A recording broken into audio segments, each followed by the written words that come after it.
একটা বইন আছে, বইনারে দেখবার লাগে বাবা কান্দতে কান্দে চোখটা নষ্ট হয়েছে পানা, এই চোখটা নষ্ট হয়েছে, দেখি না এটা দিয়ে দেখি এই বন্যা লোক দেখা করে আবার পেয়েছি না। আমার হাসপাতালের কথা কই আর না পোলার গেটের সামনে ফালাই দিয়ে গেছে।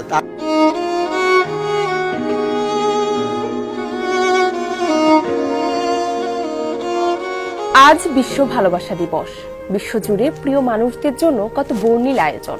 ভালোবাসার প্রিয় মানুষটির এক চিলতে হাসির জন্য আমরা কত কিছুই না করছি, কিন্তু যাদের কারণে আমরা পৃথিবীর আলো বাতাসে বড় হয়েছি সেই বাবা মায়ের খোঁজ রাখছি কজন। মানুষের জীবনে যে মানুষগুলো সবচেয়ে আপন, যাদের খুশি করতে বেশি কিছু লাগে না, যারা একটু ভালোবাসা পেলেই মহা খুশি, তারা আমাদের বাবা মা। কিন্তু কিছু কিছু অভাগা বাবা মায়ের শেষ ঠিকানা হয় রাস্তা, নয়তো বৃদ্ধাশ্রম। শেষ বয়সে এসে বাবা মায়ের জায়গা হয় না সন্তানের ঘরে। নানা অজুহাতে সন্তানের নিষ্ঠুর হৃদয় পাঠিয়ে দেয় বৃদ্ধাশ্রমে। এর চাইতে পরিতাপের বিষয় আর কি বা হতে পারে? পরিবার থেকে বিতাড়িত হয়ে গেছি এখন। পরিবার থেকে বিতাড়িত। আমার পরিবারে মনে করেন বায়াসরি আছে, ছেলে আছে একজন, নাতি আছে দুইটা। আমার এই 5-7 গা হয়েছিল, তা আমার ছেলের বউয়ে আমারে গন্ধে টালে থাকতে পারে না, তো ছেলেরা কয় তোমার বাপের রাস্তা ফেলাই, তো ছেলে তাই রাখছে। আর এই অবস্থাকে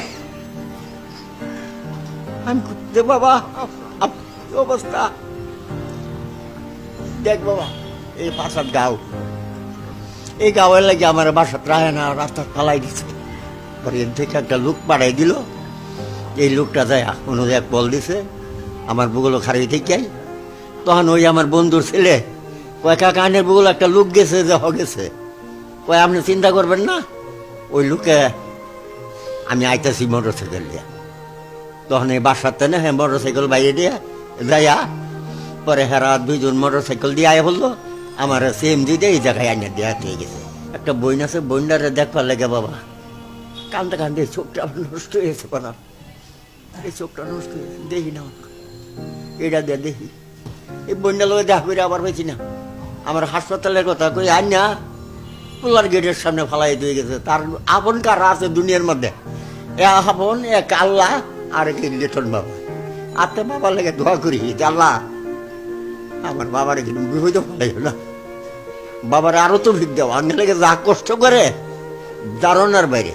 যারা একসময় বড় বড় বুদ্ধিজীবী, সাহিত্যক, সাংবাদিক, শিক্ষক, চাকরিজীবী ছিলেন, বর্ণাঢ্য ছিল যাদের জীবন, বৃদ্ধ বয়সে এসে নিঃসন্তানদের অবহেলা ও বঞ্চনার শিকার হয়ে তারা এখন বৃদ্ধাশ্রমের স্থায়ী বাসিন্দা। পরিবার ও সন্তান থেকেও সন্তানহারা হয়ে কোন রকমে জীবন যাপন করছেন, যেন নিঃসঙ্গ মৃত্যুর জন্য কেবলই অপেক্ষা। আল্লাহর রহমত আপনাদের নেক হয়, well and good by the grace of the almighty Allah. ভালোবাসা ভালো, এটা not only for mind but for all. You are one of them. এখানে